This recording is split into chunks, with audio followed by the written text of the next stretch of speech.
ما سأرويه لكم الليلة ليس فيلما من أفلام هوليوود، بل هو كابوس جيوسياسي حقيقي عشناه في الساعات القليلة الماضية. كابوس كاد أن يقلب الطاولة على رأس الجميع.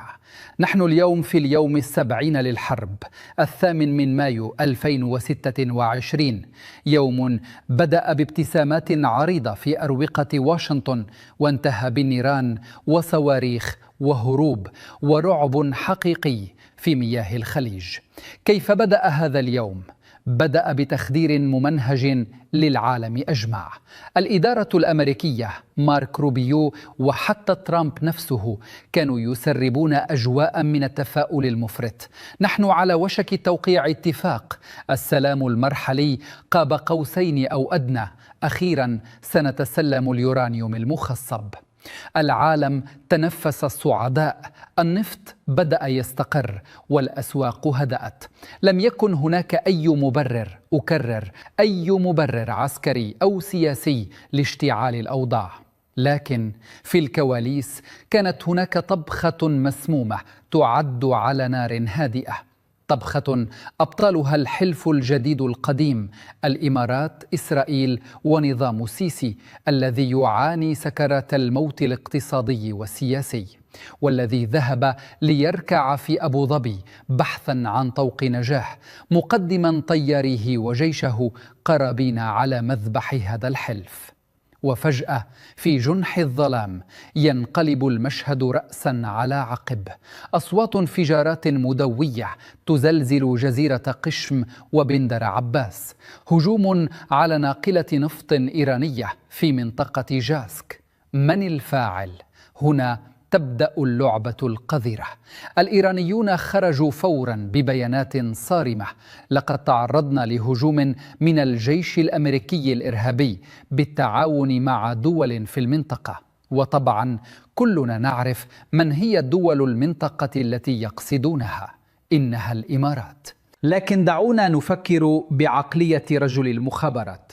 هل من المنطقي أن تقوم أمريكا التي تستميت لإعلان اتفاق سلام يخدم ترامب بضرب إيران في هذا التوقيت الحساس؟ الإجابة ببساطة لا. إذن من المستفيد؟ الإيرانيون قرأوها بوضوح وصرحوا بجملة هي الأخطر في هذه الليلة. اسمعوها، وعوها جيدا. إن ادعاء أمريكا مسؤوليتها عن قصف بندر عباس وقشم هو مجرد غطاء لحماية الإمارات من أي رد إيراني غاضب. نعم يا سادة، الفخ نصب بعناية. الإمارات وبدعم وتخطيط إسرائيلي شيطاني أرادت الانتقام لضربة ميناء الفجيرة، وأرادت خلط الأوراق لإفشال الاتفاق الأمريكي الإيراني المحتمل. ضربوا إيران ثم اختبأوا خلف العباءة الأمريكية، مجبرين واشنطن على تبني الهجوم لإنقاذ حلفائها من غضبة طهران.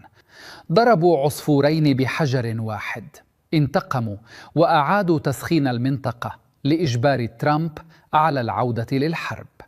هل سكتت طهران؟ أبدا. البحرية التابعة للحرس الثوري ومقر خاتم الأنبياء لم ينتظروا الصباح. الرد جاء كالصاعقة: عملية عسكرية مركبة دقيقة وواسعة النطاق.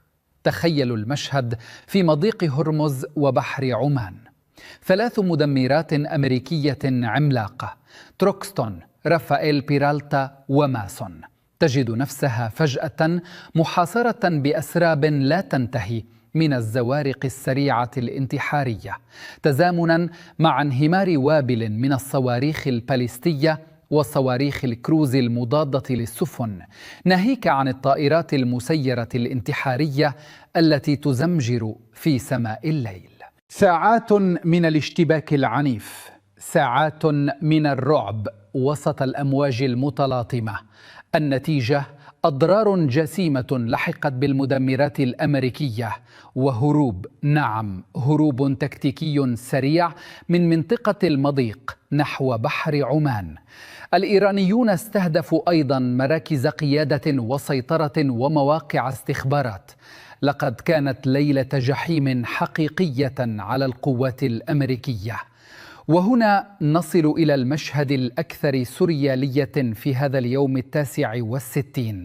لأول مرة منذ بدء هذه الحرب نرى تناقضا صارخا وفجا. القيادة المركزية الأمريكية تخرج ببيان تقول فيه: تعرضنا لهجوم إيراني غير مبرر ونحن من قمنا بالرد دفاعا عن النفس. في المقابل إيران تصرخ وتؤكد: أمريكا هي من بدأت بضرب قيشم وناقلة النفط ونحن من قمنا بالرد العنيف، ونحن من قمنا بالرد العنيف. منذ متى تتبادل أمريكا وإيران الاتهامات حول من بدأ أولا بهذه الطريقة الفجة؟ تعودنا دائما أن يعترف البادئ بضربته. هذا التخبط يؤكد نظريتنا: الهجوم الأول لم يكن أمريكيا خالصا، بل كان توريطا متعمدا، وأمريكا تحاول الآن لملمة الفضيحة ورسم صورة المدافع لتحفظ ماء وجهها وتمنع انزلاق الأمور إلى حرب شاملة لا تريدها. وسط هذا الجنون، وسط الصواريخ والمدمرات والبيانات العسكرية، كان هناك غائب أكبر، لغز محير يثير ألف علامة استفهام. أين دونالد ترامب؟ الرجل الذي يغرد عن كل شاردة وواردة، الرجل الذي لا ينام، الرجل الذي يقضي وقته في صناعة فيديوهات بالذكاء الاصطناعي والتعليق على أسخف الأمور، اختفى تماما. ساعات طويلة من الصمت المريب والمنطقة تحترق. لماذا؟ لأنه كان في ورطة، كان يبتلع السم الإماراتي الإسرائيلي، كان يدرك أنه تم جره إلى مستنقع، حاول التخلص منه. ولما ظهر أخيرا على شبكته تروث سوشيال ماذا قال؟ اسمعوا العبث. يقول إن الضربات الإيرانية ليست سوى صفعة خفيفة. يزعم أن المدمرات الأمريكية الثلاث خرجت بنجاح كبير ولم تصب بخدش، وأن الطائرات الإيرانية تساقطت كالفراشات. يا إلهي على هذا الكذب المفضوح! ترامب يبيع الوهم للأمريكيين. صحيفة واشنطن بوست فضحته وفضحت إدارته بتقرير استخباراتي سري سربته للتو، يؤكد أن الخسائر الأمريكية في الشرق الأوسط تفوق بأضعاف ما يعلنه البنتاغون. نحن نتحدث عن تدمير وإصابة ما لا يقل عن 228 منشأة وقطعة عسكرية أمريكية. اربطوا الأحداث يا سادة. أولا، في نفس اليوم يتم تمرير صفقة سلاح بقيمة 25.8 مليار دولار لتسليح البحرين، الكويت، قطر، الإمارات وإسرائيل بصواريخ باتريوت استعدادا لما هو قادم. ثانيا، التقارير تؤكد أن ولي العهد السعودي غاضب بشدة من تجاوز أمريكا له، وأنه رفض استخدام قاعدة الأمير سلطان الجوية في مشروع الحرية الأمريكي، مما دفع ترامب لتعليق المشروع. الذباب الإماراتي يشن هجوما شرسا على السعودية متهما إياها بالتنسيق مع إيران. الخلاف الخليجي يشتعل. ثالثا، وسط هذه المعمعة يظهر المرشد الأعلى، أو بالأحرى مكتب مجتبى خامنئي، في لقاء مع بزشكيان في رسالة داخلية وخارجية بأن القيادة الإيرانية متماسكة وجاهزة للسيناريو الأسوأ. ورابعا، ولا ننسى في خضم كل هذا استمرار الدم النازف في غزة وارتقاء النجل الثالث للقائد خليل الحية. الكيان يظن أنه بالاغتيالات سيركع المقاومة، لكن هيهات. ما حدث الليلة الماضية لم يكن مجرد اشتباك عابر، لقد كانت محاولة اغتيال للسلام الهش نفذتها قوى لا تعيش إلا على الدماء والحروب. الإمارات وإسرائيل جرتا المنطقة إلى حافة الهاوية، وأمريكا تبتلع الموسى وتحاول إخفاء النزيف. الأيام القادمة، بل الساعات القادمة، حبلى بالمفاجآت.